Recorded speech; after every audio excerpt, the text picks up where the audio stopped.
मेरे प्रिय 140 करोड़ परिवारजन,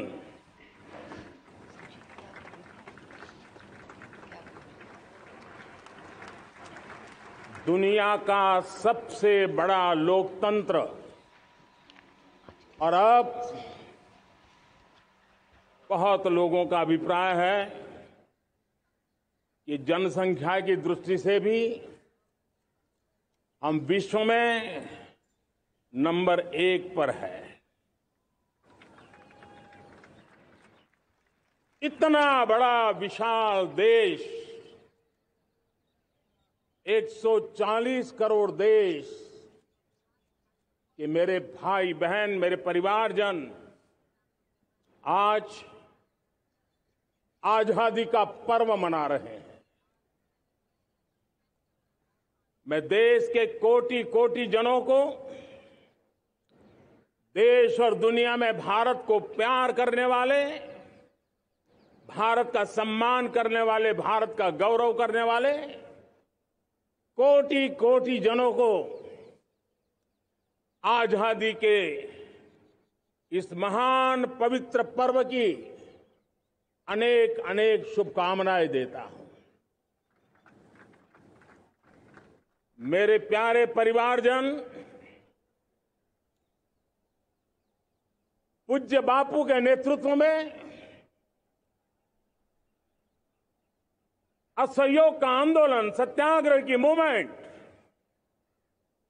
और भगत सिंह, सुखदेव, राजगुरु जैसे अनगिनत वीरों का बलिदान, उस पीढ़ी में शायद ही कोई व्यक्ति होगा जिसने देश की आजादी में अपना योगदान न दिया हो।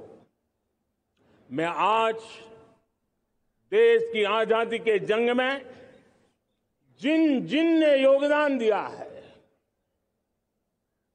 बलिदान दिए हैं, त्याग किया है, तपस्या की है, उन सबको आदरपूर्वक नमन करता हूं, उनका अभिनंदन करता हूं।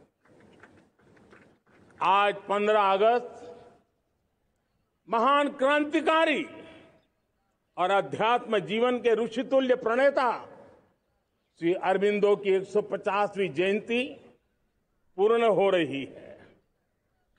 ये वर्ष स्वामी दयानंद सरस्वती के 150वीं जयंती का वर्ष है। ये वर्ष रानी दुर्गावती के 500वीं जन्मशती का बहुत ही पवित्र अवसर है, जो पूरा देश बड़े धामधूम से मनाने वाला है। ये वर्ष मीराबाई, भक्ति योग की सिरमौर मीराबाई के 525 वर्ष का भी ये पावन पर्व है। ये बार जो 26 जनवरी हम मनाएंगे वो हमारे गणतंत्र दिवस की 75वीं वर्षगांठ होगी। अनेक प्रकार से अनेक अवसर, अनेक संभावनाएं राष्ट्र निर्माण में जुटे रहने के लिए पल पल नई प्रेरणा, पल पल नई चेतना, पल पल सपने, पल पल संकल्प, शायद इससे बड़ा कोई अवसर नहीं हो सकता। मेरे प्यारे परिवारजन, इस बार प्राकृतिक आपदा ने देश के अनेक हिस्सों में अकल्पनीय संकट पैदा किए। जिन परिवारों ने इस संकट में सहन किया है, मैं उन सभी परिवारजनों के प्रति अपनी संवेदना प्रकट करता हूं और राज्य और केंद्र सरकार मिलकर के उन सभी संकटों से जल्दी से मुक्त होकर के फिर तेज गति से आगे बढ़ेंगे, ये मैं विश्वास दिलाता हूं। मेरे प्यारे परिवारजनों, पिछले कुछ सप्ताह नॉर्थ ईस्ट में, विशेषकर मणिपुर में और हिंदुस्तान के भी अन्य कुछ भागों में, लेकिन विशेषकर मणिपुर में जो हिंसा का दौर चला, कई लोगों को अपना जीवन खोना पड़ा, मां बेटियों के सम्मान के साथ खिलवाड़ हुआ। लेकिन कुछ दिनों से लगातार शांति की खबरें आ रही हैं। देश मणिपुर के लोगों के साथ है। देश मणिपुर के लोगों को पिछले कुछ दिनों से जो शांति बनाए रखी है, उस शांति के पर्व को आगे बढ़ाएं और शांति से ही समाधान का रास्ता निकलेगा। और राज्य और केंद्र सरकार मिलकर के उन समस्याओं के समाधान के लिए भरपूर प्रयास कर रही है, करती रहेगी। मेरे प्यारे परिवारजनों, जब हम इतिहास की तरफ नजर करते हैं तो इतिहास में कुछ पल ऐसे आते हैं जो अपनी अमिट छाप छोड़ करके जाते हैं और उसका प्रभाव सदियों तक रहता है। और कभी कभी शुरुआत में वो बहुत छोटा लगता है, छोटी सी घटना लगती है, लेकिन वो अनेक समस्याओं की जड़ बन जाती है। हमें याद है 1000-1200 साल पहले इस देश पर आक्रमण हुआ। एक छोटे से राज्य के छोटे से राजा का पराजय हुआ, लेकिन तब पता तक नहीं था कि एक घटना भारत को 1000 साल की गुलामी में फंसा देगी। और हम गुलामी में जकड़ते गए, जो आया लूटता गया, जो जिसका मन चाहा हम पे आके सवार हो गया। कैसा विपरीत काल रहा होगा वो 1000 साल का। मेरे प्यारे परिवारजनों, घटना छोटी क्यों ना हो, लेकिन 1000 साल तक प्रभाव छोड़ के रही है। लेकिन मैं आज इस बात का जिक्र इसलिए करना चाहता हूं कि भारत के वीरों ने इस कालखंड में कोई भूभाग ऐसा नहीं था, कोई समय ऐसा नहीं था जब उन्होंने देश की आजादी के लौ को जलता न रखा हो, बलिदान की परंपरा न बनाई। मां भारती बेड़ियों से मुक्त होने के लिए उठ खड़ी हुई थी, जंजीरों को झकझोर रही थी और देश की नारी शक्ति, देश की युवा शक्ति, देश के किसान, देश के गांव के लोग, मजदूर, कोई हिंदुस्तानी ऐसा नहीं था जो आजादी के सपने को लेकर के जीता न हो। आजादी को पाने के लिए मर मिटने के लिए तैयार होने वालों की एक बड़ी फौज तैयार हो गई थी। जेलों में जवानी खपाने वाले अनेक महापुरुष हमारे देश की आजादी को, इन गुलामी की बेड़ियों को तोड़ने के लिए लगे हुए थे। मेरे प्यारे परिवारजनों, जन चेतना का वो व्यापक रूप, त्याग और तपस्या का वो व्यापक रूप, जन जन के अंदर एक नए विश्वास जगाने वाला वो पल, आखिरकार 1947 में देश आजाद हुआ। 1000 साल की गुलामी में संजोए हुए सपने देशवासी पूरे करते हुए देखे। साथियों, मैं 1000 साल पहले की बात इसलिए कह रहा हूं, मैं देख रहा हूं फिर एक बार देश के सामने एक मौका आया है।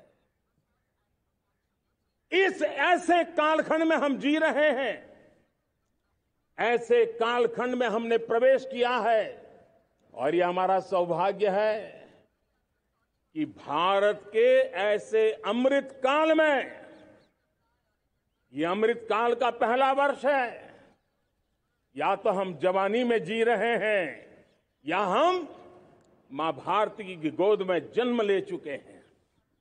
और ये कालखंड, मेरे शब्द लिख करके रखिए मेरे प्यारे परिवारजनों, इस कालखंड में जो हम करेंगे, जो कदम उठाएंगे, जितना त्याग करेंगे, तपस्या करेंगे, सर्वजन हिताय सर्वजन सुखाय, एक के बाद एक फैसले लेंगे, आने वाले 1000 साल का देश का स्वर्णिम इतिहास उससे अंकुरित होने वाला है।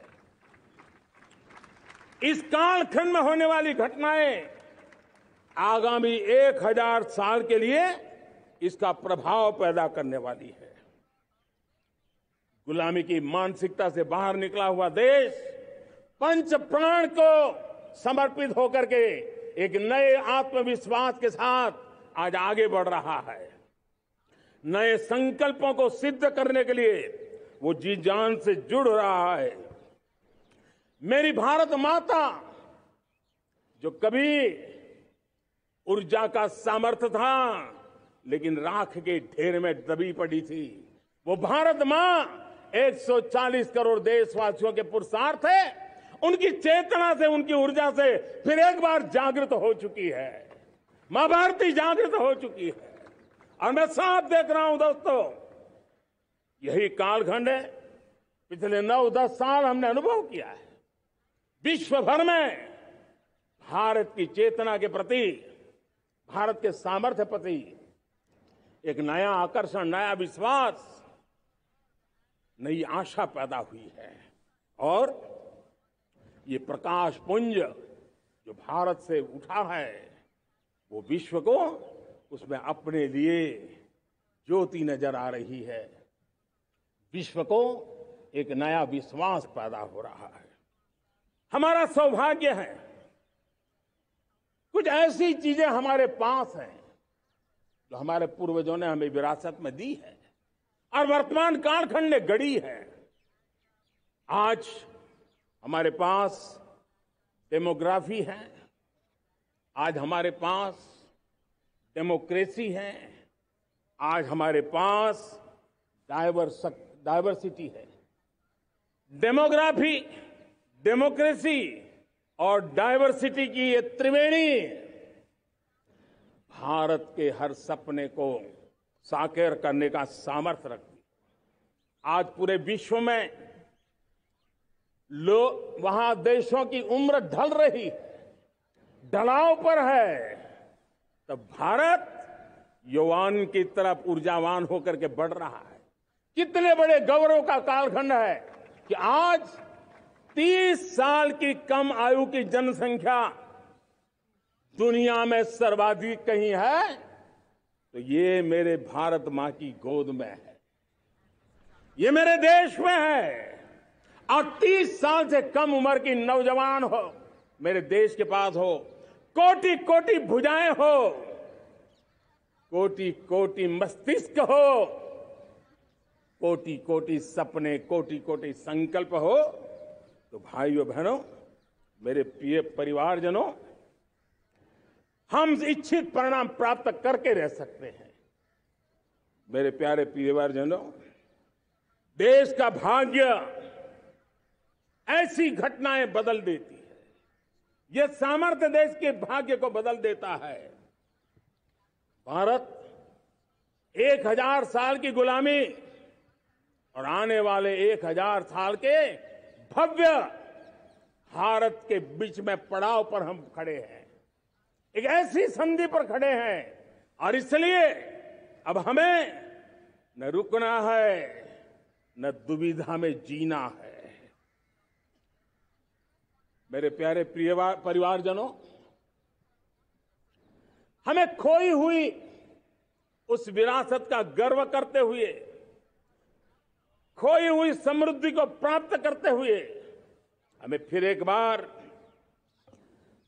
और ये बात मान के चले, हम जो भी करेंगे, हम जो भी कदम उठाएंगे, हम जो भी फैसला लेंगे, वो अगले 1000 साल तक अपनी दिशा निर्धारित करने वाला है, भारत के भाग्य को लिखने वाला है। मैं आज मेरे देश के नौजवानों को, मेरे देश की बेटे बेटियों को ये जरूर कहना चाहूंगा, जो सौभाग्य आज मेरे युवाओं को मिला है, ऐसा सौभाग्य शायद ही किसी के नसीब होता है जो आपके नसीब हुआ है। और इसलिए हमें ये गंवाना नहीं है। युवा शक्ति पर मेरा भरोसा है, युवा शक्ति में सामर्थ्य है, और हमारी नीतियां, हमारी रीतियां भी उस युवा सामर्थ्य को और बल देने के लिए है। आज मेरे युवाओं ने दुनिया में पहले 3 स्टार्टअप इकोसिस्टम में भारत को स्थान दिला दिया है। विश्व के युवाओं को अचंभा हो रहा है भारत के इस सामर्थ्य को लेकर के, भारत की इस ताकत को देख करके। आज दुनिया टेक्नोलॉजी ड्रिवन है और आने वाला युग टेक्नोलॉजी से प्रभावित रहने वाला है, और तब टेक्नोलॉजी में भारत की जो टैलेंट है उसकी एक नई भूमिका रहने वाली है। साथियों, मैं पिछले दिनों G20 समिट में बाली गया था, और बाली में दुनिया के समृद्ध देश, दुनिया के विकसित देश भी, उनके मुखिया मुझे भारत की डिजिटल इंडिया की सफलता के लिए बारीकियों से जानने के लिए इच्छुक थे। हर कोई इसका सवाल पूछता था, और जब मैं उनको कहता था कि भारत ने जो कमाल किया है ना, वो दिल्ली, मुंबई, चेन्नई तक सीमित नहीं है। भारत ने जो कमाल कर रहा है, मेरे टियर 2, टियर 3 सिटी के युवा भी आज मेरे देश का भाग्य गढ़ रहे हैं, छोटे छोटे स्थान के मेरे नौजवान।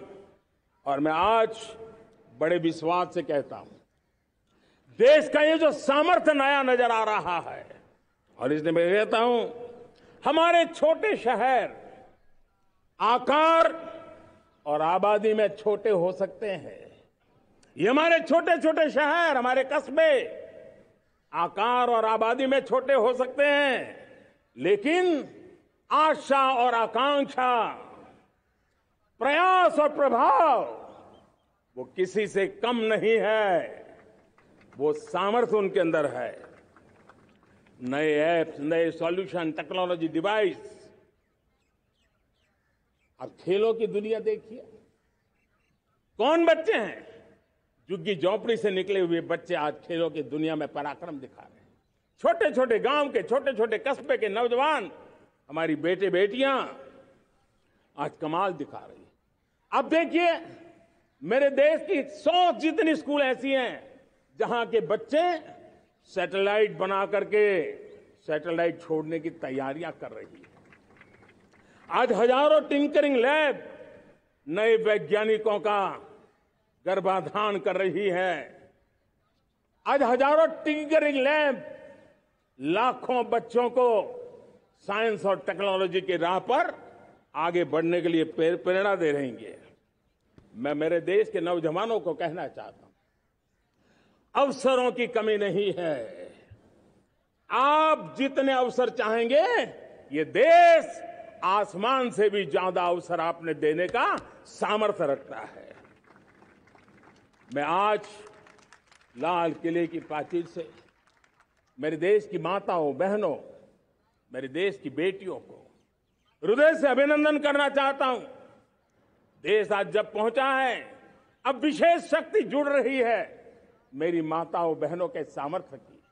आज देश प्रगति की राह पर चल पड़ा है, तो मैं मेरे किसान भाई बहनों का भी अभिनंदन करना चाहता हूं। ये आप ही का पुरुषार्थ है, ये आप ही का परिश्रम है कि देश आज कृषि क्षेत्र में आगे बढ़ रहा है। मैं मेरे मजदूरों का, मेरे श्रमिकों का, मेरे प्रिय परिवारजन, ऐसे कोटि कोटि श्रमिकों को आज मैं नमन करता हूं, उनका अभिनंदन कर रहा हूं। देश आज जो आधुनिकता की ओर बढ़ रहा है, विश्व की तुलना करने वाले सामर्थ्य के साथ नजर आ रहा है, उसके पीछे मेरे देश के मजदूरों का, मेरे देश के श्रमिकों का बहुत बड़ा योगदान है। आज समय कहता है कि लाल किले की प्राचीर से मैं उनका अभिनंदन करूं, उनका अभिवादन करूं, और ये मेरे परिवारजन 140 करोड़ देशवासी, मेरे इन श्रमिकों का, रेहड़ी पटरी वालों का, फूल सब्जी बेचने वालों का हम सम्मान करते हैं। मेरे देश को आगे बढ़ाने में, मेरे देश को प्रगति की नई ऊंचाई पर ले जाने में प्रोफेशनल्स की बहुत बड़ी भूमिका है, बढ़ती रही है। चाहे साइंटिस्ट हो, चाहे इंजीनियर्स हो, डॉक्टर्स हो, नर्सिस हो, शिक्षक हो, आचार्य हो, यूनिवर्सिटीज हो, गुरुकुल हो, हर कोई मां भारती का भविष्य उज्जवल बनाने के लिए अपनी पूरी ताकत से लगा हुआ है। मेरे प्यारे परिवारजनों, राष्ट्रीय चेतना वो एक ऐसा शब्द है जो हमें चिंताओं से मुक्त कर रहा है, और आज वो राष्ट्रीय चेतना ये सिद्ध कर रही है कि भारत का सबसे बड़ा सामर्थ्य बना है भरोसा, भारत का सबसे बड़ा सामर्थ्य बना है विश्वास। जन जन में हमारा विश्वास, जन जन का सरकार पर विश्वास, जन जन का देश के उज्जवल भविष्य पर विश्वास, और विश्व का भी भारत के प्रति विश्वास। ये विश्वास हमारी नीतियों का है, हमारी रीति का है। भारत के उज्जवल भविष्य को जिस निर्धारित मजबूत कदमों से हम आगे बढ़ा रहे हैं, उसका है। भाइयों बहनों, मेरे प्यारे परिवारजनों, ये बात निश्चित है कि भारत का सामर्थ्य और भारत की संभावनाएं विश्वास की नई बुलंदियों को पार करने वाली है, और ये विश्वास की नई बुलंदियां नए सामर्थ्यों को लेकर के चलनी चल रही है। आज देश में G20 समिट के मेहमान नवाजी का भारत को अवसर मिला है। अब पिछले एक साल से हिंदुस्तान के हर कोने में जिस प्रकार से G20 के अनेक ऐसे आयोजन हुए, अनेक कार्यक्रम हुए हैं, उसने देश के सामान्य मानवी के सामर्थ्य को विश्व को परिचित करा दिया है, भारत की विविधता का परिचय कराया है, भारत की डायवर्सिटी को दुनिया अचंभे से देख रही है, और उसके कारण भारत के तरफ आकर्षण बढ़ा है, भारत को जानने की, समझने की इच्छा जगी है। उसी प्रकार से आप देखिए एक्सपोर्ट, आज भारत का एक्सपोर्ट के तेजी से बढ़ रहा है, और मैं कहना चाहता हूं दुनिया के एक्सपर्ट्स इन सारे मानदंडों के आधार पर कह रहे हैं कि अब भारत रुकने वाला नहीं है। दुनिया की कोई भी रेटिंग एजेंसी होगी वो भारत का गौरव कर रही है। कोरोना काल के बाद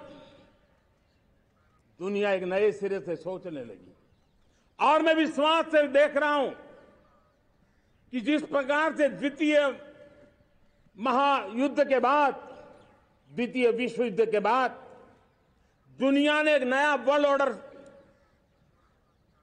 आकार लिया था, मैं साफ साफ देख रहा हूं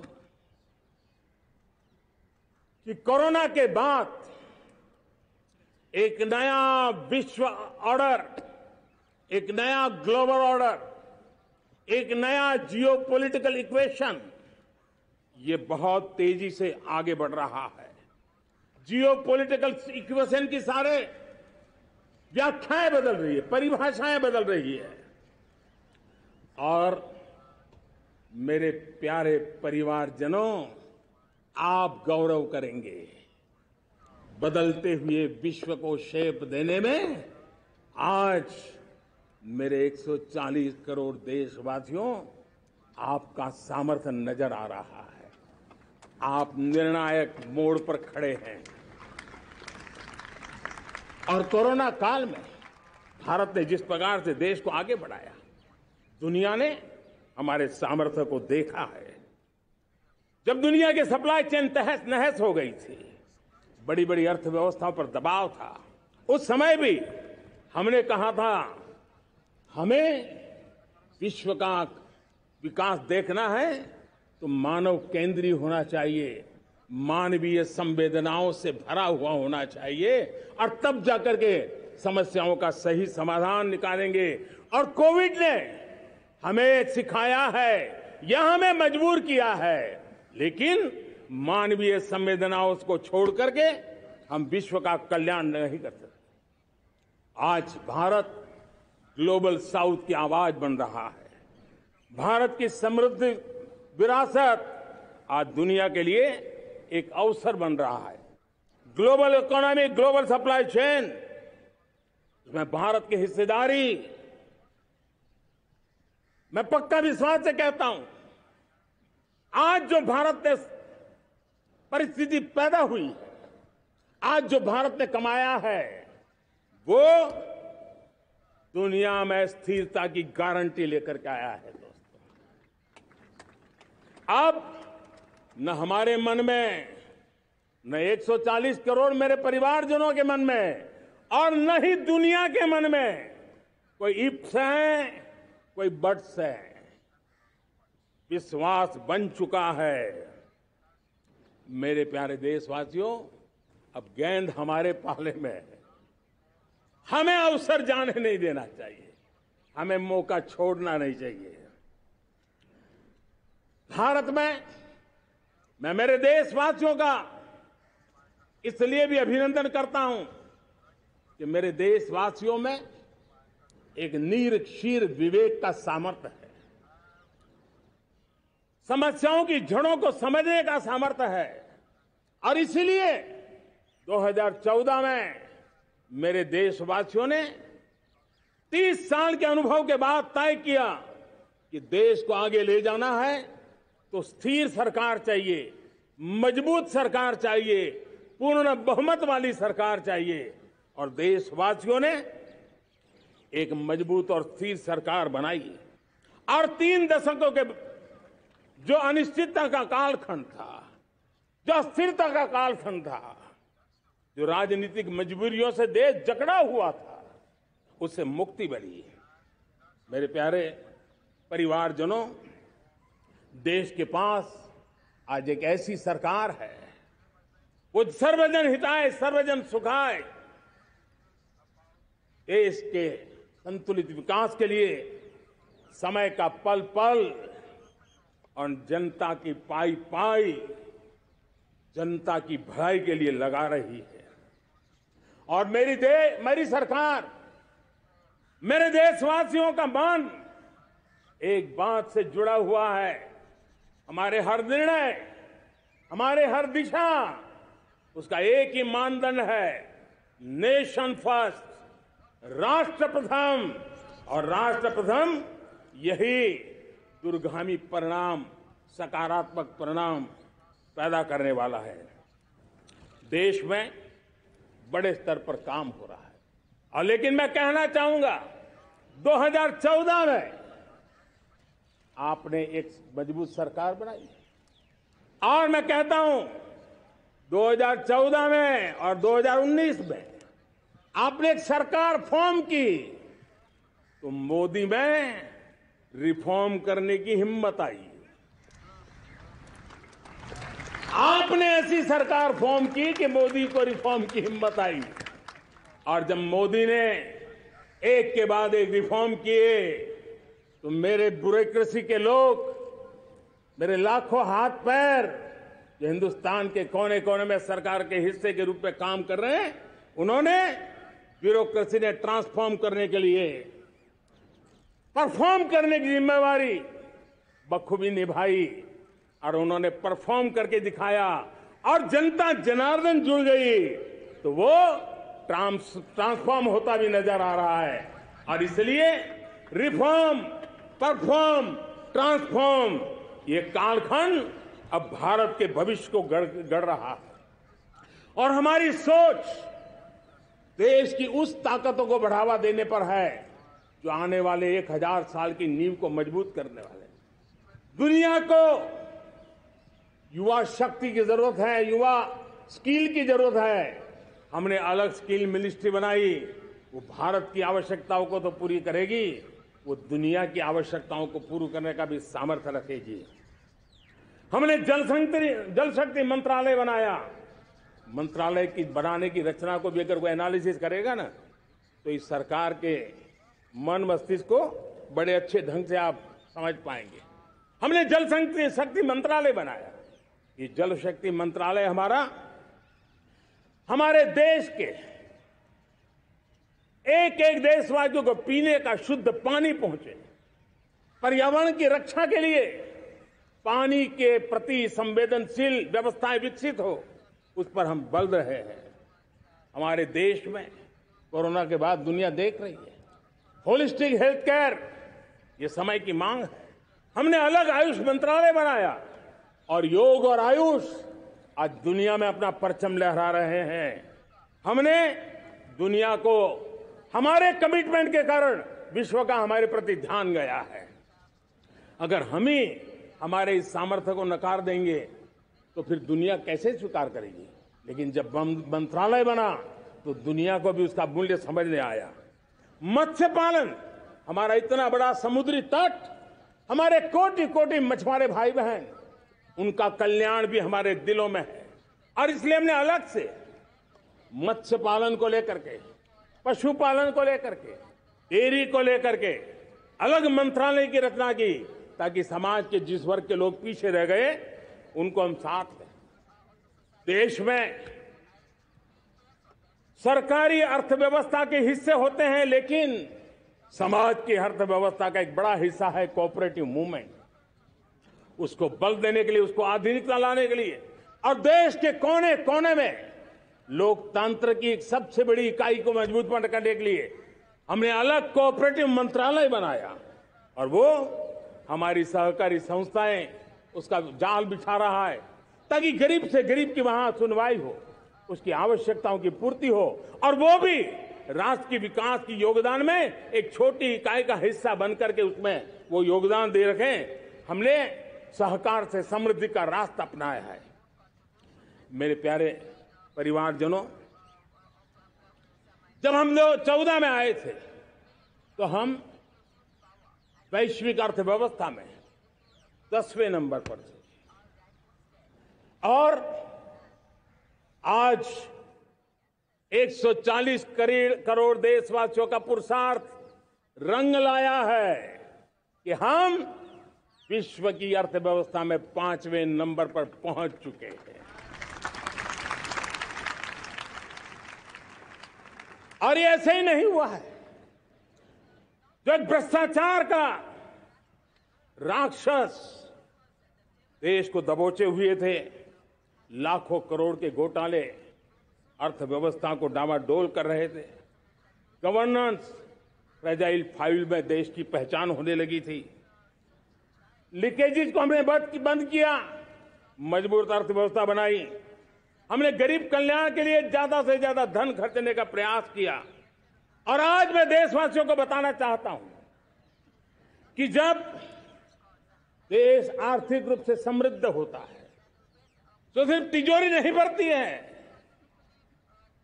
देश का सामर्थ्य बढ़ता है, देशवासियों का सामर्थ्य बढ़ता है। और तिजोरी का पाई पाई अगर ईमानदारी से जनता जनार्दन के लिए खर्च करने का संकल्प लेने वाली सरकार हो तो परिणाम के साथ है। मैं 10 साल का हिसाब तिरंगे की साक्षी में लाल किले की प्राचीर से मेरे देशवासियों को दे रहा हूं। आंकड़े देख करके आपको लगेगा इतना बड़ा बदलाव, इतना बड़ा सामर्थ्य। 10 साल पहले राज्यों को 30 लाख करोड़ रुपए भारत सरकार की तरफ से जाते थे। पिछले 9 साल में यह आंकड़ा 100 लाख करोड़ पर पहुंचा है।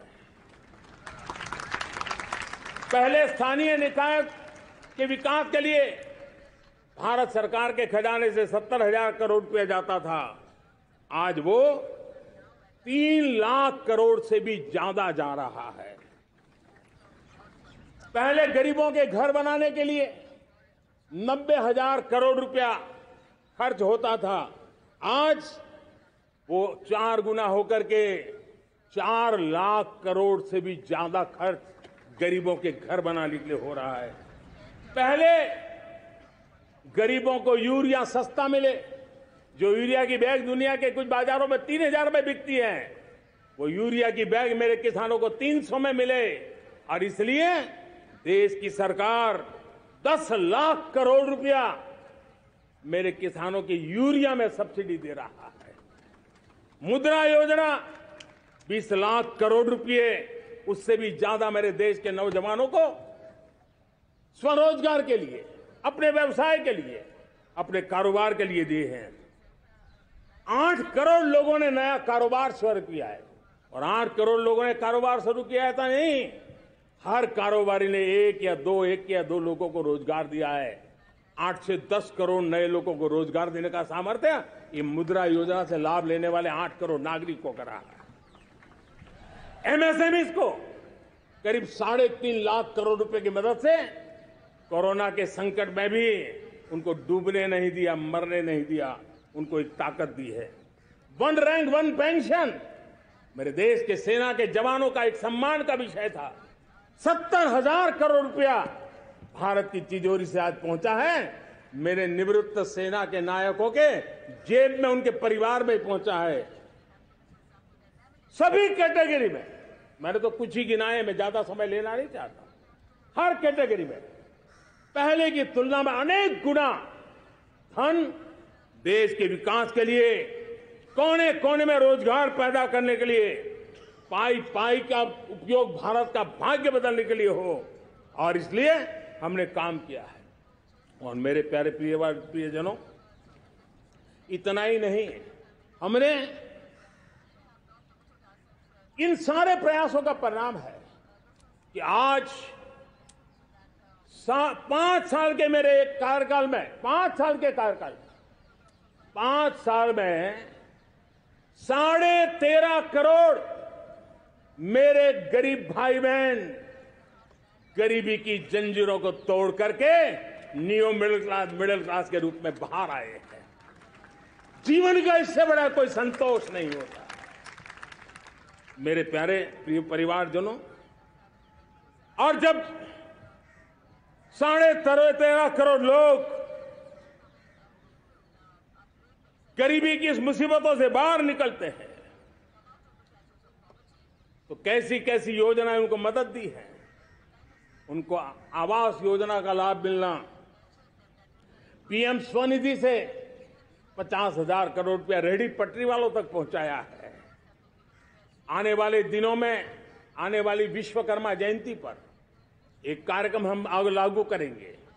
इस विश्वकर्मा जयंती पर हम करीब 13-15 हजार करोड़ रुपया से, जो परंपरागत कौशल्य से रहने वाले लोग, जो औजार से और अपने हाथ से काम करने वाला वर्ग है, ज्यादातर ओबीसी समुदाय से, हमारे सुथार हो, हमारे सोनार हो, हमारे राजमिस्त्री हो, हमारे कपड़े धोने वाले काम करने वाले लोग हो, हमारे बाल काटने वाले भाई बहन परिवार हो, ऐसे लोगों को एक नई ताकत देने के लिए हम आने वाले महीने में विश्वकर्मा जयंती पर विश्वकर्मा योजना लॉन्च करेंगे और करीब 13-15 हजार करोड़ से उसका प्रारंभ करेंगे। हमने पीएम किसान सम्मान निधि में 2.5 लाख करोड़ रुपया सीधा मेरे देश के किसानों के खाते में जमा किया है। हमने जल जीवन मिशन, हर घर में शुद्ध पानी पहुंचे, 2 लाख करोड़ रुपया खर्च किया है। हमने आयुष्मान भारत योजना, ताकि गरीब को बीमारी के कारण अस्पताल जाने से जो मुसीबत होती थी उसको मुक्ति दिलाना, उसको दवाई मिले, उसका उपचार हो, ऑपरेशन हो, अच्छे से अच्छी हॉस्पिटल में हो। आयुष्मान भारत योजना के तहत 70,000 करोड़ रुपए हमने लगाए हैं। पशुधन, देश ने कोरोना वैक्सीन की बात तो देश को याद है, 40,000 करोड़ रुपए लगाए, वो तो याद है। लेकिन आपको जानकर के खुशी होगी, हमने पशुधन को बचाने के लिए करीब करीब 15,000 करोड़ रुपया पशुधन के टीकाकरण के लिए लगाया है। मेरे प्यारे देशवासियों, मेरे प्यारे परिवारजनों, जन औषधि केंद्रों ने देश के सीनियर सिटीजन्स को, देश के मध्यम वर्गीय परिवार को एक नई ताकत दी है। जिस संयुक्त परिवार में अगर किसी को एक डायबिटीज जैसा हो जाए, 2-3 हजार रुपया दवाई का बिल स्वाभाविक हो जाता है। हमने जन औषधि केंद्र से जो दवाई बाजार में 100 रुपए में मिलती है, वो 10 रुपया, 15 रुपया, 20 रुपए में दी।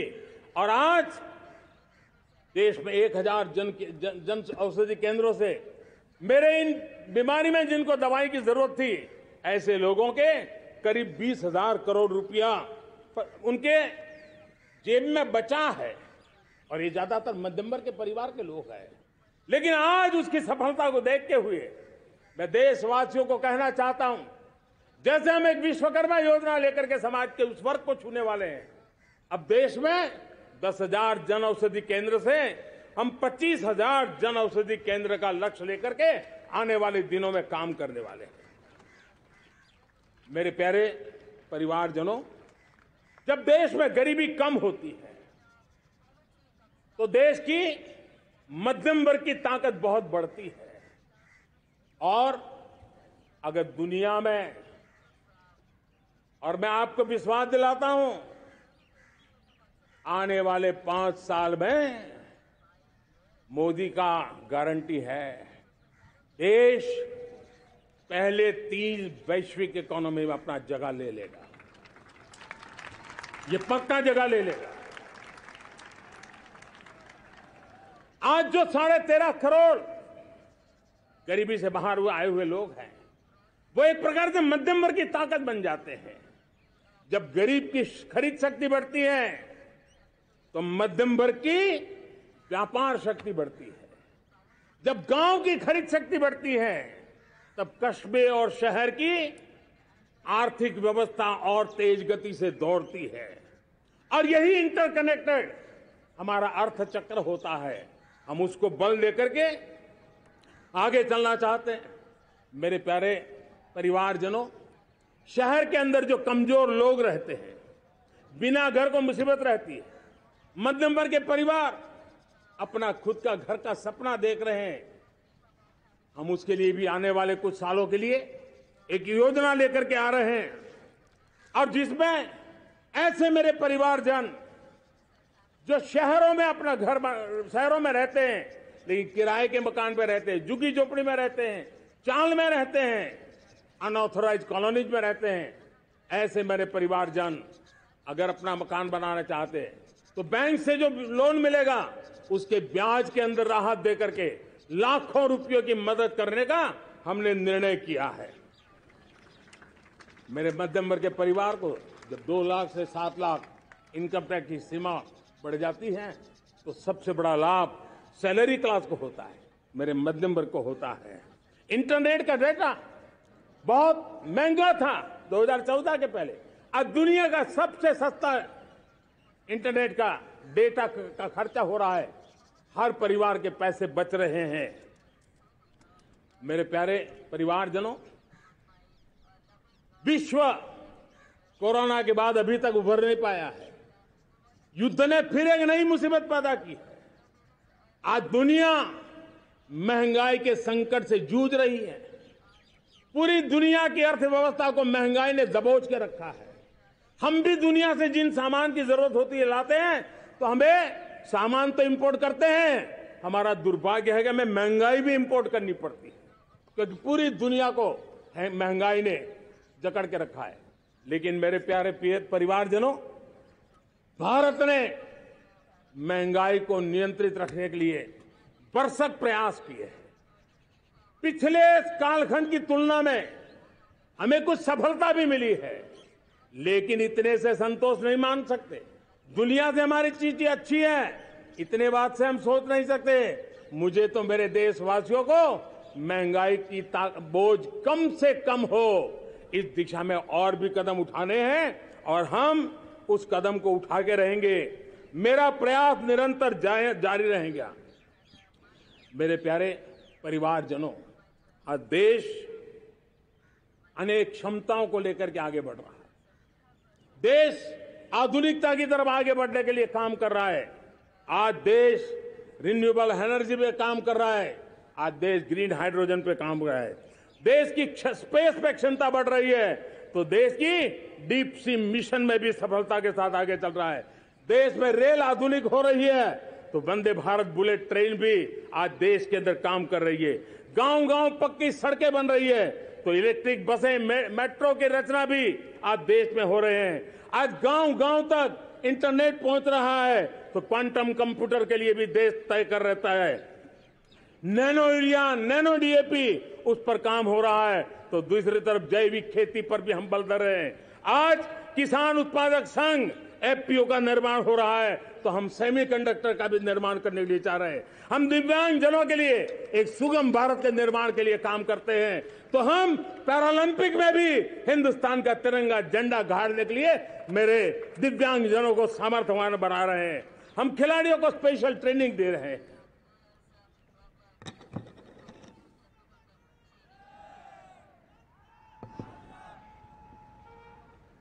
आज भारत पुरानी सोच, पुराने ढर्रे को छोड़ करके लक्ष्यों को तय करके लक्ष्यों को प्राप्त करने की राह से चल रहा है। और जब मैं कहता हूं ना कि जिसका शिलान्यास हमारी सरकार करती है, उसका उद्घाटन भी हमारे कालखंड में करते हैं।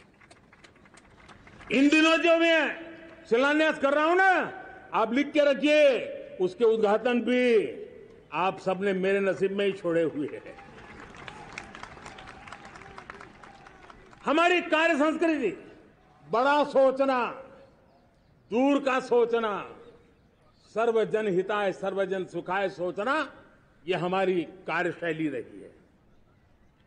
और सोच से भी ज्यादा, संकल्प से भी ज्यादा हासिल कैसे करना, इस ऊर्जा के साथ हम काम करते हैं। हमने आजादी के काल अमृत महोत्सव में 75,000 अमृत सरोवर बनाने का संकल्प किया था। उस समय हमने हर जिले में 75 अमृत सरोवर बनाने का संकल्प किया था। करीब 50-55 हजार अमृत सरोवर की कल्पना की थी, लेकिन आज करीब 75,000 अमृत सरोवर का काम निर्माण हो रहा है। ये अपने आप में बहुत बड़ा काम हो रहा है। जनशक्ति और जल शक्ति की ताकत भारत के पर्यावरण की रक्षा में भी काम आने वाली है। 18,000 गांवों तक बिजली पहुंचाना, जनधन बैंक खाते खोलना, बेटियों के लिए शौचालय बनाना, सारे टारगेट समय के पहले पूरी शक्ति से पूरे करेगा। और जब भारत ठान लेता है तो उसे पूरा करके रहता है। ये हमारा ट्रैक रिकॉर्ड कहता है। 200 करोड़ वैक्सीनेशन का काम, दुनिया हमें जब पूछती है 200 करोड़ सुनती है, उनकी आंखें फट जाती है। इतना बड़ा काम ये मेरे देश के आंगनवाड़ी वर्कर, हमारी आशा वर्कर, हमारी हेल्थ वर्कर, उन्होंने करके दिखाया। यह मेरे देश का सामर्थ्य है। 5G को रोल आउट किया, दुनिया में सबसे तेज गति से 5G रोल आउट करने वाला मेरा देश है। 700 से अधिक जिलों तक अब पहुंच चुके हैं और अब 6G की भी तैयारी कर रहे हैं। हमने टास्क फोर्स बना दिया है। रिन्यूएबल एनर्जी, हम टारगेट से पहले चले हैं। हमने रिन्यूएबल एनर्जी 2030 का जो टारगेट तय किया था, 21-22 में इसको पूरा कर दिया। हमने इथेनॉल में 20% ब्लेंडिंग की बात कही थी, वो भी हमने समय से 5 साल पहले पूरा कर दिया। हमने $500 बिलियन के एक्सपोर्ट की बात की थी, वो भी समय के पहले $500 बिलियन से ज्यादा कर दिया। हमने तय किया, जो हमारे देश में 25 साल से चर्चा हो रही थी कि देश में नई संसद बने, पार्लियामेंट का कोई सत्र ऐसा नहीं था नई संसद के। ये मोदी है, समय के पहले नई संसद बना करके रख दिया। मेरे प्यारे भाई बहनों, ये काम करने वाली सरकार है, निर्धारित लक्ष्यों को पार करने वाली सरकार है। ये नया भारत है, ये आत्मविश्वास से भरा हुआ भारत है। ये संकल्पों को चरितार्थ करने के लिए जी जान से जुटा हुआ भारत है। और इसलिए ये भारत न रुकता है, ये भारत न थकता है, ये भारत न हाँफता है और न ही ये भारत हारता है। और इसलिए मेरे प्यारे परिवारजनों, आर्थिक शक्ति बढ़ी है तो हमारी सामरिक शक्ति को भी एक नई ताकत मिली है। हमारी सीमाएं पहले से अधिक सुरक्षित हुई है और मेरे सीमा पर बैठे हुए मेरे जवान जो देश की सीमाओं की रक्षा कर रहे हैं और मेरे देश की आंतरिक सुरक्षा के संभालने वाले यूनिफॉर्म फोर्सेज, मैं आजादी के इस पावन पर्व पर उनको भी अनेक अनेक बधाई देते हुए मेरी बात को आगे बढ़ाता हूं। सेना का अधिकरण हो, हमारी सेना युवा बने, हमारी सेना बैटल के लिए रेडी, युद्ध योग्य बने, इसलिए निरंतर रिफॉर्म का काम आज हमारी सेना में हो रहा है। मेरे प्यारे परिवारजनों, आए दिन हम लोग सुना करते थे, यहां बम धमाका हुआ, वहां बम धमाका हुआ, हर जगह पे लिखा हुआ रहता था कि इस बैग को मत छूना, अनाउंसमेंट होते रहते थे। आज देश सुरक्षा की अनुभूति कर रहा है और जब सुरक्षा होती है, शांति होती है, तो प्रगति के नए अरमान हम पूरे कर सकते हैं। उसको लिए सीरियल बम धमाके का जमाना बीती हुई बात हो गई है। निर्दोषों के जो मौत होते थे वो बीते हुए कल की बात हो गई है। आज देश में आतंकी हमलों में भारी कमी आई है। नक्सल प्रभावित क्षेत्रों में भी बहुत बड़ा बदलाव आया है, बहुत बड़ा परिवर्तन का एक वातावरण बना है। मेरे प्यारे परिवारजनों, प्रगति के हर चीज में, लेकिन जब 2047 हम एक विकसित भारत का सपना लेकर के चल रहे हैं तब, और वो सपना नहीं, 140 करोड़ देशवासियों का संकल्प है और उस संकल्प को सिद्ध करने के लिए परिश्रम की पराकाष्ठा भी है। और उसकी सबसे बड़ी ताकत होती है वो राष्ट्रीय चरित्र होता है। दुनिया में जिन जिन देशों ने प्रगति की है, दुनिया में जो जो देश संकटों से वो पार करके निकले हैं, उसमें हर चीज के साथ साथ एक महत्वपूर्ण कैटलिक एजेंट रहा है, वो राष्ट्रीय चरित्र रहा है। और हमें राष्ट्रीय चरित्र के लिए और बल देते हुए हमें आगे बढ़ना होगा। हमारा देश, हमारा राष्ट्रीय चरित्र ओजस्वी हो, तेजस्वी हो, पुरुषार्थी हो, पराक्रमी हो, प्रखर हो, ये हम सबका सामूहिक दायित्व है। और आने वाले 25 साल हम एक ही मंत्र को लेकर चले, ये हमारे राष्ट्रीय चरित्र के सिरमौर होना चाहिए, एकता का संदेश, भारत की एकता को जीना, भारत की एकता को आंच आए, न ऐसी मेरी भाषा होगी, न ऐसा मेरा कोई कदम होगा। हर पल देश को जोड़ने का प्रयास मेरी तरफ से भी होता रहेगा। भारत की एकता हमें सामर्थ्य देती है।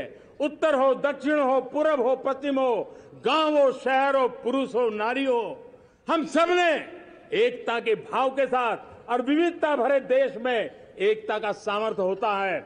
और दूसरी महत्व की बात मैं देख रहा हूं, अगर 2047 में हमें हमारे देश को विकसित भारत के रूप में देखना है तो हमें श्रेष्ठ भारत के मंत्र को जीना होगा, हमें चरितार्थ करना होगा। अब हमारे प्रोडक्शन में, मैंने 2014 में कहा था जीरो डिफेक्ट, जीरो इफेक्ट। दुनिया के किसी भी टेबल पर मेक इन इंडिया चीज हो तो दुनिया को विश्वास होना चाहिए, इससे बेहतर दुनिया में कुछ नहीं हो सकता है। ये अल्टीमेट होगा।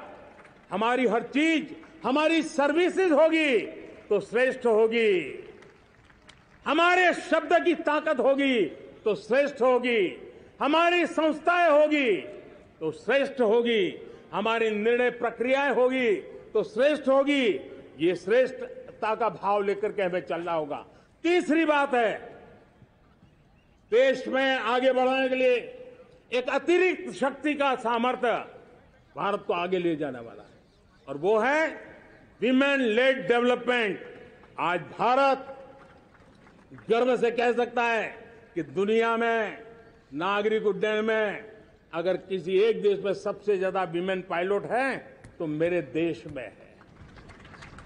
आज चंद्रयान की गति हो, मून मिशन की बात हो, मेरी विमेन साइंटिस्ट उसका नेतृत्व कर रहे हैं।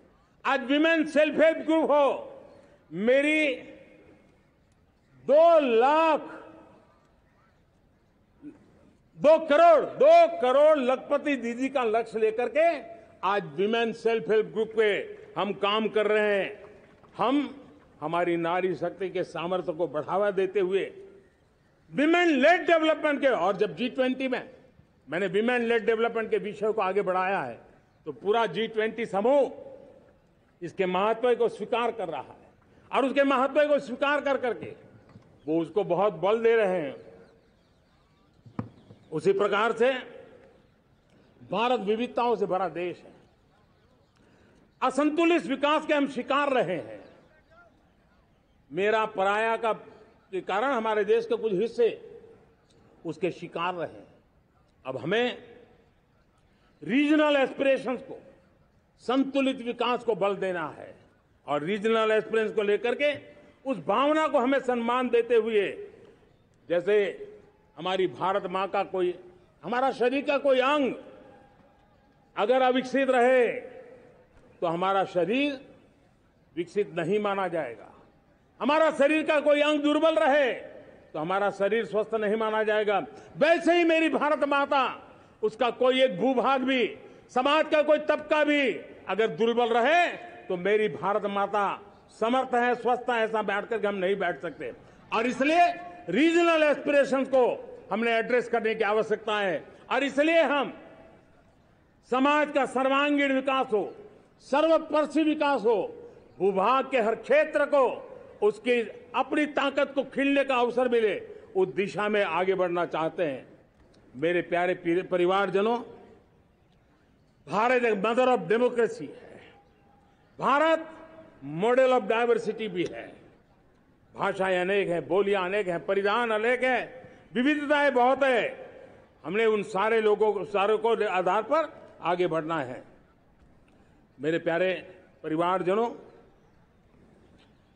देश के जब मैं एकता की बात करता हूं तब अगर घटना मणिपुर में होती है तो पीड़ा महाराष्ट्र में होती है, अगर बाढ़ आसाम में आती है तो बेचैन केरला हो जाता है।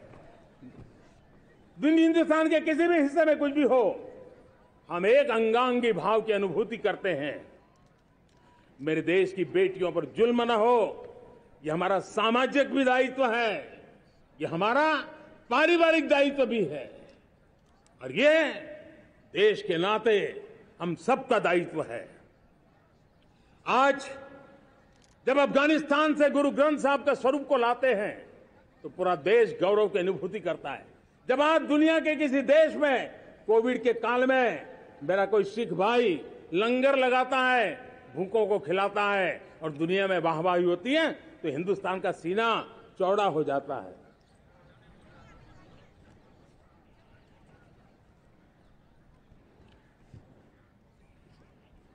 मेरे प्यारे परिवारजनों, हमारे लिए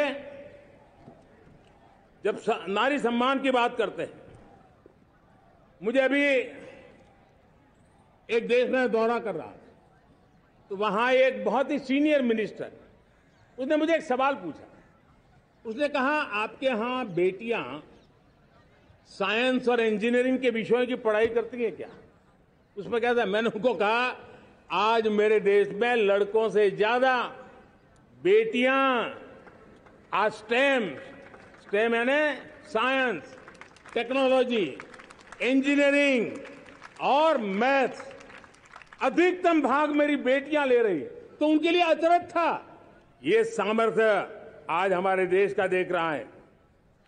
मेरे प्यारे परिवारजनों, आज 10 करोड़ महिलाएं विमेन सेल्फ हेल्प में जुड़ी हुई है और विमेन सेल्फ हेल्प ग्रुप के साथ आप गांव में जाएंगे तो आपको बैंक वाली दीदी मिलेगी, आपको आंगनवाड़ी वाली दीदी मिलेगी, आपको दवाई देने वाली दीदी मिलेगी।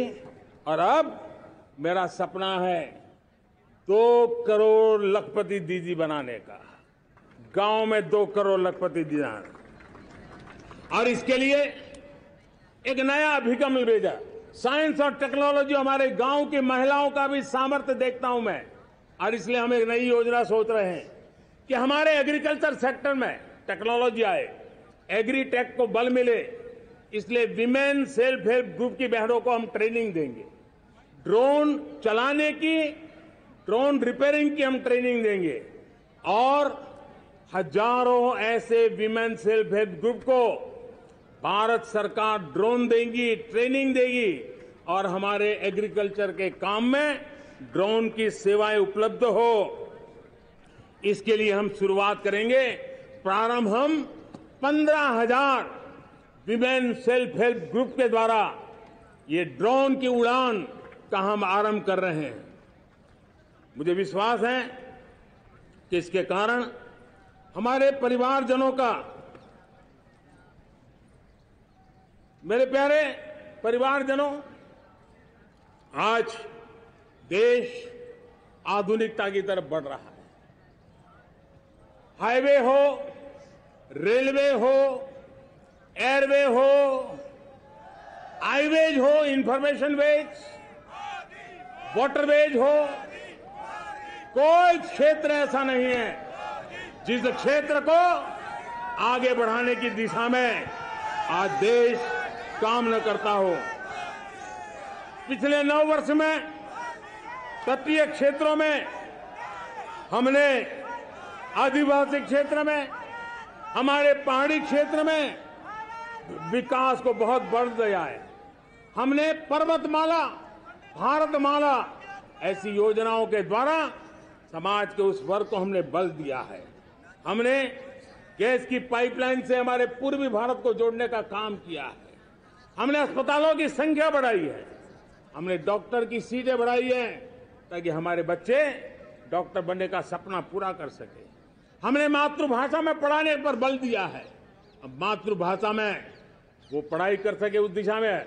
और मैं भारत के सुप्रीम कोर्ट का भी धन्यवाद करता हूं कि भारत की सुप्रीम कोर्ट ने कहा है कि आप जो जजमेंट देंगे उसका जो ऑपरेटिव पार्ट होगा वो जो अदालत में आया है उसकी भाषा में उसको उपलब्ध होगा। मातृभाषा का महात्म्य आज बढ़ रहा है। मेरे प्यारे भाई परिवारजनों, आज तक हमारे देश के जो बॉर्डर विलेज हैं, हमने वाइब्रेंट बॉर्डर विलेज का एक कार्यक्रम शुरू किया है। और वाइब्रेंट बॉर्डर विलेज, अब तक इसके लिए कहा जाता था देश के आखिरी गांव। हमने उस पूरी सोच को बदला है। वो देश का आखिरी गांव नहीं है, सीमा पर जो नजर आ रहा है वो मेरे देश का पहला गांव है। अगर सूरज उगता है पूरब में तो उस तरफ के गांव में पहली सूरज की किरण आती है। अगर सूरज ढलता है तो इस तरफ के गांव में आखिरी किरण उसका लाभ मिलता है। ये मेरे पहले गांव है और मुझे खुशी है कि आज मेरे इस कार्यक्रम के विशेष मेहमान, ये जो पहले गांव है, सीमावर्ती गांव है, उसके 600 प्रधान आज इस लाल किले की प्राचीर के इस महत्वपूर्ण कार्यक्रम का हिस्सा बनने के लिए आए। पहली बार वो इतनी दूर तक आए हैं, नए संकल्प और सामर्थ्य के साथ जुड़ने के लिए आया है। मेरे प्यारे परिवारजनों, हमने संतुलित विकास के लिए एस्पिरेशनल डिस्ट्रिक्ट, एस्पिरेशनल ब्लॉक की कल्पना की और आज उसके सुखद परिणाम मिल रहे हैं। आज राज्य के जो नॉर्मल पैरामीटर्स हैं, जो एस्पिरेशनल डिस्ट्रिक्ट कभी बहुत पीछे थे, वो आज राज्य में भी अच्छा करने लग गए हैं। और मुझे विश्वास है कि आने वाले दिनों में ये हमारे आकांक्षी जिले, हमारे आकांक्षी बॉल अवश्य आगे बढ़ेंगे। जैसे मैंने कहा था, भारत का चरित्र की चर्चा कर रहा था, तो मैंने पहला कहा था भारत की एकता, दूसरा कहा था भारत श्रेष्ठता की तरफ बल दें, तीसरा कहा था विमेन लेड डेवलपमेंट की मैंने बात कही थी, और मैं आज एक बात और कहना चाहता हूं कि हम जैसे रीजनल एस्पिरेशन, मैंने चौथी बात कही थी, पांचवी महत्व की बात है और भारत ने अब उस दिशा में ध्यान, और वो है हमारा राष्ट्रीय चरित्र विश्व मंगल के लिए सोचने वाला होना चाहिए। हमें देश को इतना मजबूत बनाना है जो विश्व मंगल के लिए भी अपनी भूमिका अदा करे। और आज कोरोना के बाद मैं देख रहा हूं जिस प्रकार से संकट की घड़ी में देश ने दुनिया की मदद की, उसका परिणाम है कि आज दुनिया में हमारा देश एक विश्व मित्र के रूप में, विश्व का अटूट साथी के रूप में आज मेरे देश की पहचान बनी है। हमें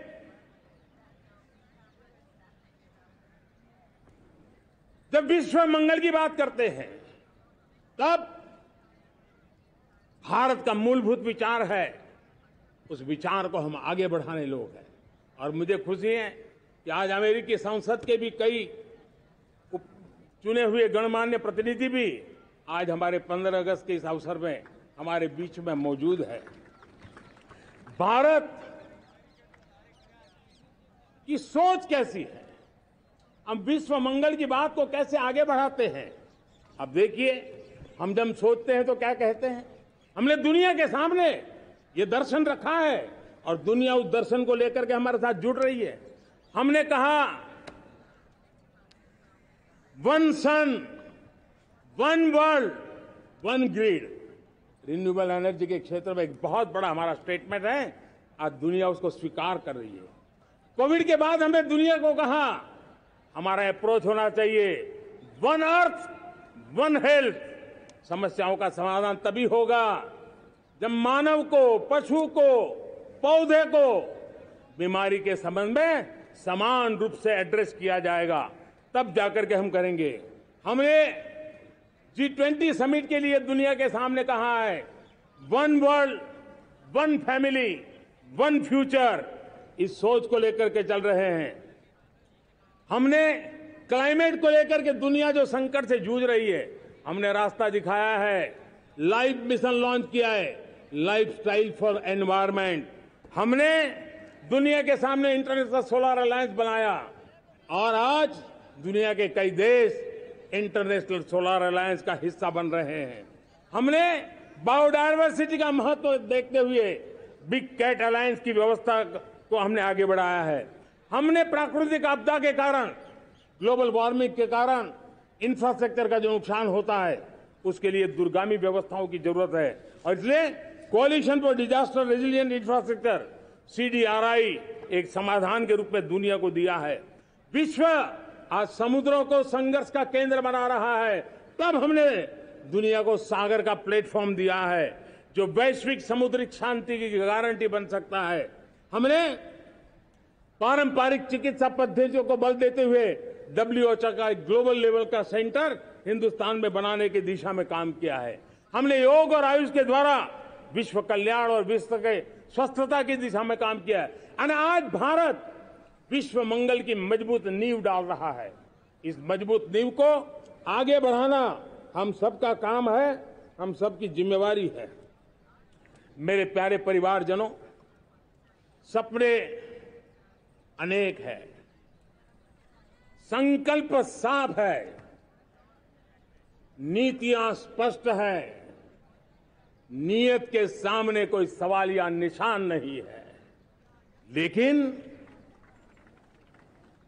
कुछ सच्चाइयों को हमें स्वीकार करना पड़ेगा और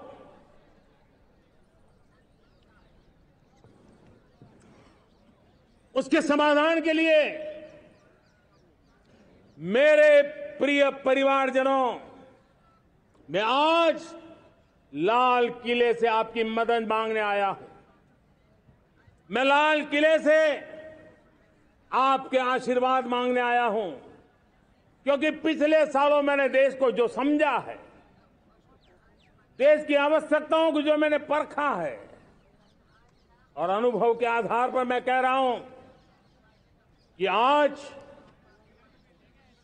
गंभीरतापूर्वक उन चीजों को हमें लेना होगा। आजादी के अमृत काल में 2047 में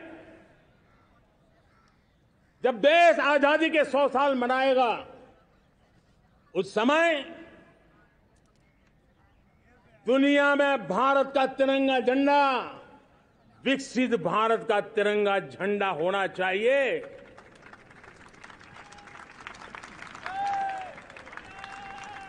रत्ती भर भी हमें रुकना नहीं है, पीछे नहीं हटना है। और इसके लिए शुचिता, पारदर्शिता और निष्पक्षता, ये पहली मजबूती की जरूरत है। हमें उस मजबूती को जितना ज्यादा खाद पानी दे सकते हैं, संस्थाओं के माध्यम से दे सकते हैं, नागरिक के नाते दे सकते हैं, परिवार के नाते दे सकते हैं, ये हमारा सामूहिक दायित्व होना चाहिए। और इसलिए पिछले 75 साल का इतिहास देखिए, भारत के सामर्थ्य में कोई कमी नहीं थी। अरे जो देश कभी सोना की चिड़िया कहा जाता था, वो देश क्यों न फिर से उस सामर्थ्य को लेकर के खड़ा हो सकता है।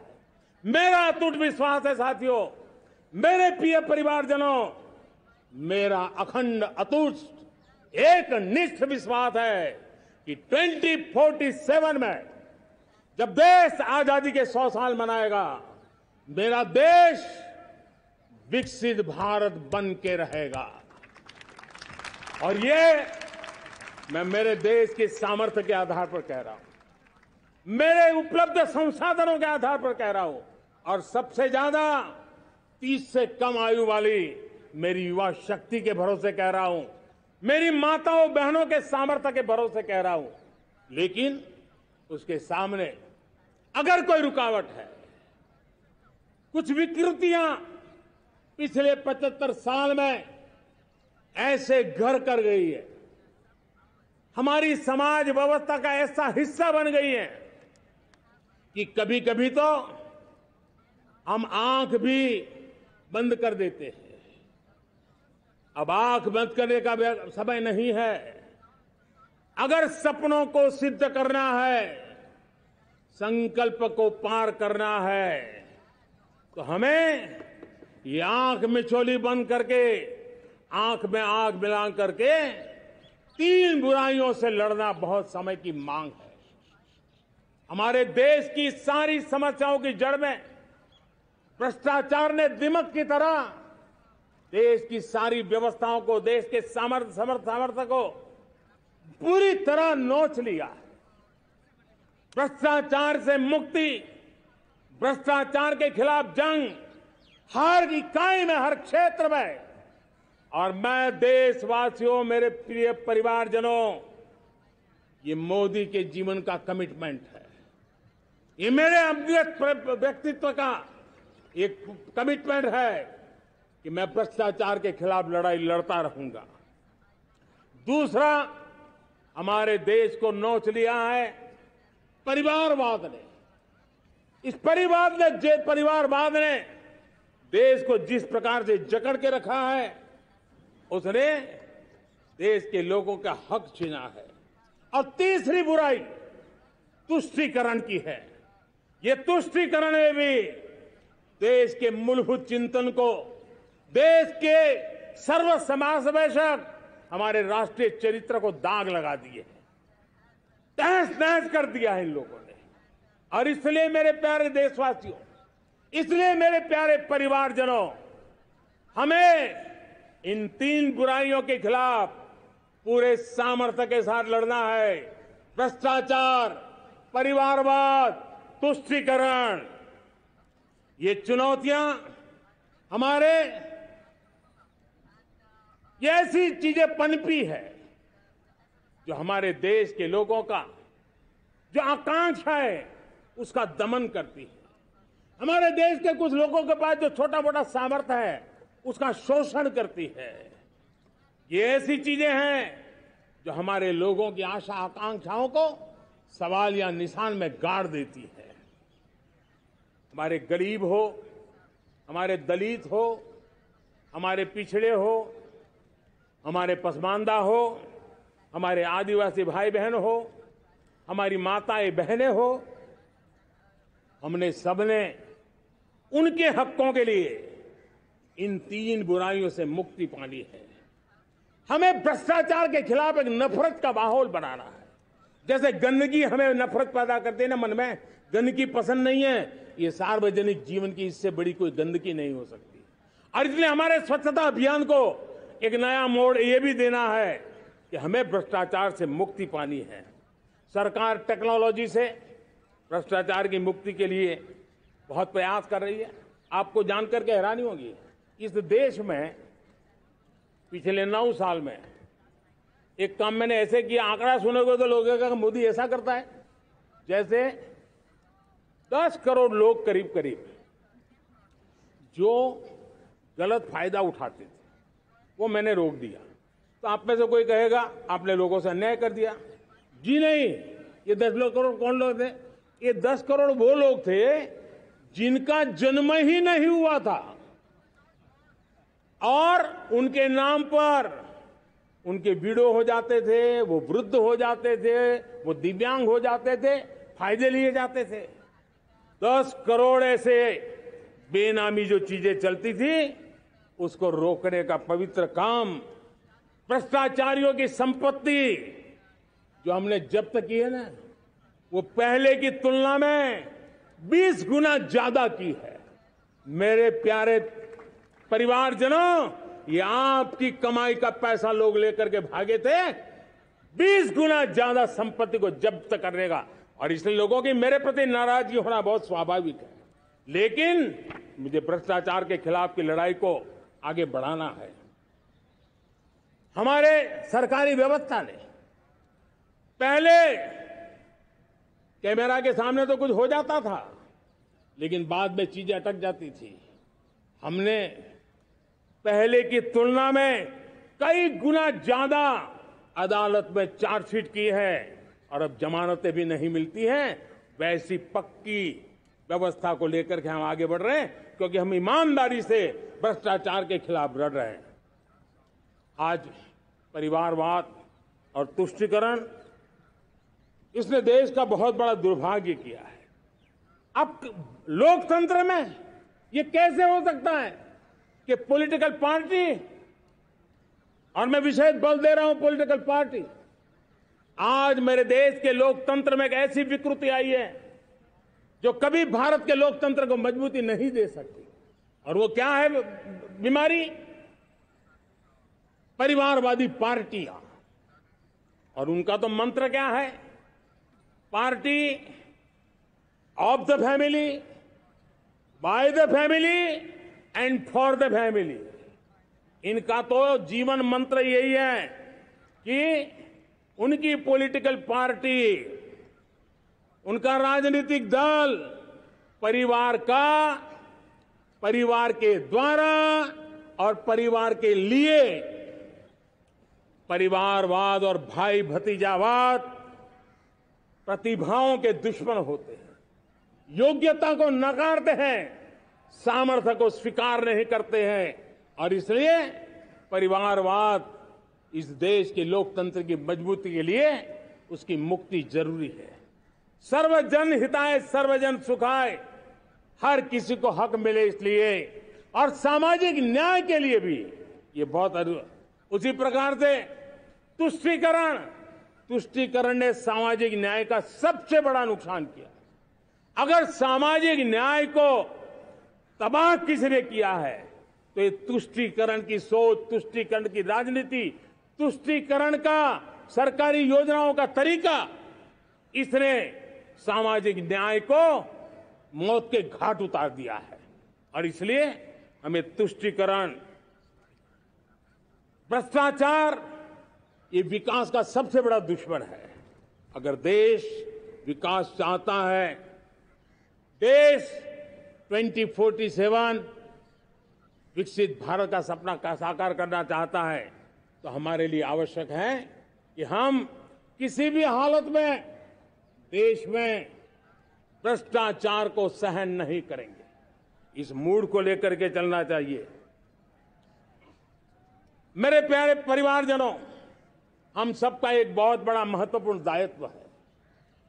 आपने जिस प्रकार से जिंदगी जी है, हमारे आने वाली पीढ़ी को ऐसी जिंदगी जीने के लिए मजबूर करना, यह हमारा गुनाह है। यह हमारा दायित्व है कि हमारे आने वाली पीढ़ी को हम ऐसा समृद्ध देश दें, ऐसा संतुलित देश दें, ऐसा सामाजिक न्याय की धरोहर वाला देश दें, ताकि छोटी छोटी चीजों को पाने के लिए उन्हें कभी भी संघर्ष न करना पड़े। हम सभी का कर्तव्य, हर नागरिक का कर्तव्य है, और ये अमृत काल कर्तव्य काल है। हम कर्तव्य से पीछे नहीं उठ सकते। हमें वो भारत बनाना है जो पूज्य बापू के सपनों का था। हमें वो भारत बनाना है जो हमारे स्वतंत्र सेनानियों का सपना था। हमें वो भारत बनाना है जो हमारे वीर शहीदों का था, हमारी वीरांगनाओं का था, जिन्होंने मातृभूमि के लिए अपना जीवन दे दिया था। मेरे प्यारे परिवारजनों, मैं जब 2014 में आपके पास आया था, तब 2014 में मैं परिवर्तन का वादा लेकर के आया था।